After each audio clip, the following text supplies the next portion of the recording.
तो ध्यान रखना, जो बोला वो करना है, क्योंकि मैं खाली प्रवचन नहीं करता, मैं सोचता हूं कि संसार में जीने का तरीका समझे, वही प्रवचन होना चाहिए। जय गुरुदेव। तो कौन आधा किलो मिठाई देगा? और 1 किलो भी नहीं बोला, सोच के ही बोला मैं।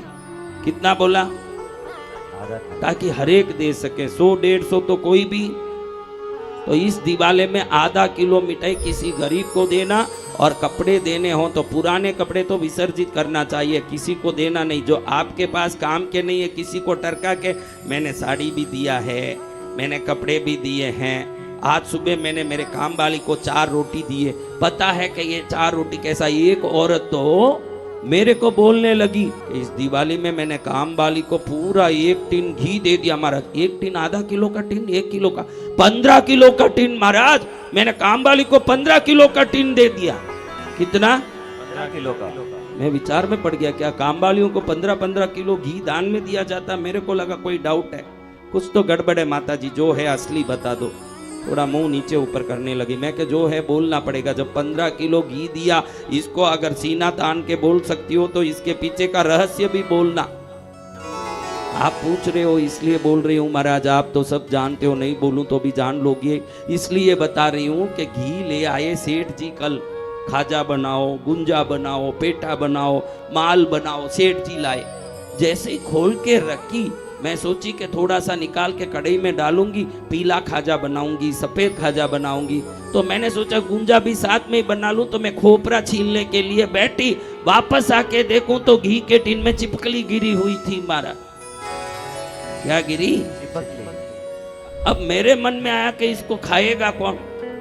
फिर याद आई सरस्वती देवी। सरस्वती नहीं, घर की काम वाली का नाम है। कौन याद आ गई? सरस्वती।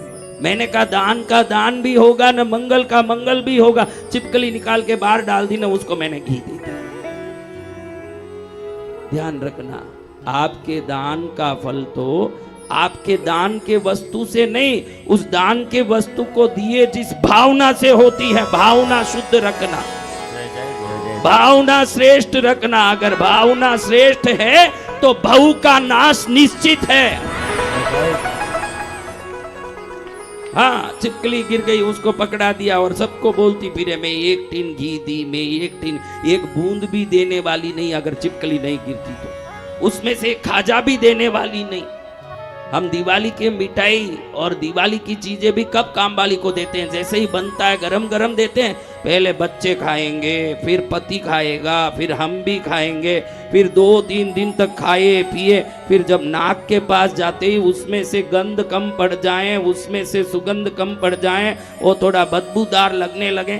सरस्वती, हाँ तेरे लिए मैंने मिठाई रखा था, तू लेके क्यों नहीं गई? दी होती तो लेके जाती के? हाँ, वो बोले दी होती तो तू लेके नहीं जाती है, भूल जाती है। ये ले, जिस दिन दिया जब तक तो मिठाई का रंग भी बदला, न सुगंध भी बदला, न रूप भी बदला, न गुण भी बदला, स्वाद भी बदला, तो तेरा भी तो भाव बदला तो पुण्य भी बदलेगा। ध्यान रखना। हम खाने के पहले गाय को दो, दिवाली का पहला चीज गाय को दो, दूसरा चीज कव्वे को दो, तीसरा गरीबों को दो, चौथा नौकरों को दो, 5वें आप बैठ के खाने बैठो। अगले दिवाली तक 4 गुना बढ़ जाएगा समृद्धि। जय गुरुदेव, जय गुरुदेव। अनंत गुना बढ़ जाएगी कृपा। क्योंकि इन दिवाली में कम से कम हम मैसूर पाक खरीद सकें, पेठे खरीद सकें, इतना ताकत भी रखते हैं। इसी दिवाली में कितने लोग प्लेटफार्म पर बैठ के रोते रहते हैं, प्लेटफार्म पर नंगे बैठे रहते हैं। दिवाली तो सबके लिए भगवान ने भेजी है। तो ध्यान रखना, एक बाप 2 बेटों का बाप हो, एक होशियार बेटा हो, एक धीमा नालायक बेटा हो, तो मरते समय होशियार बेटे को नालायक बेटे का हाथ पकड़ा के बोलेगा कि नहीं इसका थोड़ा ध्यान रखना? हाँ बोलेगा? तो आप क्या बोलोगे? अगर आपके बाप ने बोला मैं जा रहा हूं भाई, तू होशियार है, इसका थोड़ा ध्यान रखना, तो आप क्या बोलोगे? हाँ, ऊपर वाला भी 2 भाइयों को भेजा है। जितने समृद्ध हो वो बड़े भाई हो, न जितने दुखी हैं छोटे भाई हैं। बड़े ऊपर से बड़े, जो सबसे बड़े बाप हैं, वो कह रहे हैं कि बेटा हमने दोनों टाइप इसलिए भेजे हैं कि बड़ा बेटा छोटे बेटे का ध्यान रखे, इसीलिए भेजा है। तुमको बड़ा इसीलिए बनाया है कि छोटे का ध्यान रखो। अगर ईश्वर के हम भेजे हुए हैं ये मानते हो तो वो भी तो ईश्वर के भेजे हुए हैं, तो वो ईश्वर के भेजे हुओं का ध्यान कौन रखेगा? कौन रखना? हाँ, तो इस दिवाली में कम से कम एक धोती गमछा, एक 300 रुपए की साड़ी, एक आधा किलो का मिठाई, किसी गरीब को देख के देखना, हीरे का नेकलेस दो तो भी आपकी पत्नी जितनी खुश नहीं होगी वो 300 की साड़ी में ये गरीब इतने खुश होते हैं। इतने खुश होते हैं ये गरीब, इतने खुश होते हैं इनका ये आत्मा, क्योंकि उनको बहुत सबको देख के मन में लालसा रहती है कि हमको कुछ खाने क्या मिलेगा। अभी हम तिरुवन्नामलाई गए थे, अरुणाचलेश्वर भगवान के दर्शन करने। बच्चा बोला डोसा खाना है, तो वो गाड़ी में कोई कंपनी का डोसा बिक रहा था, कोई ब्रांड था, डोसा सैंडविच, ये खाने लगा। मैं कार में बैठे बैठे देख रहा था। उस समय एक गरीब आया, वो बोलता मुझे एक डोसा दिलाओ। मैंने हकीकत में महसूस किया, मैंने इसको बोला उसको दिला दे एक डोसा, तो उसने भी पैसा देके एक प्लेट लेके वो खाने लगा।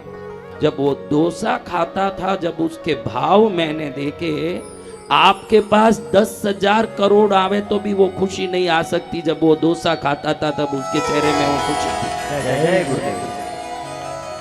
आप ध्यान रखना, पराये दुखियों के चेहरे में जो खुशी देखते हो, ईश्वर ही हंस रहा है उस रूप में, ये ध्यान रखना। कौन हंस रहा है? ईश्वर। हाँ, प्रभु ही हंस रहा है उस रूप में। अगर हर घट में भगवान भी विराजित है, हर घट में भगवान ही विराजित है, तो उसमें भगवान ही विराजित है। पहले इन भगवानों को प्रसन्न करना सीखो, फिर फोटो वाले भगवान को प्रसन्न करना।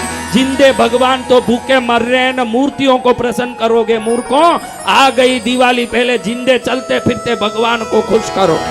जय जय गुरुदेव। कल्याण होगा जीवन में। कौन कौन आधा किलो मिठाई दिला? सच में हम सभी सदगुरु को। पक्का? भूल गए तो तब तो मैं आपको धन्यवाद कर सकता हूं। जय जय जय जय गुरुदेव।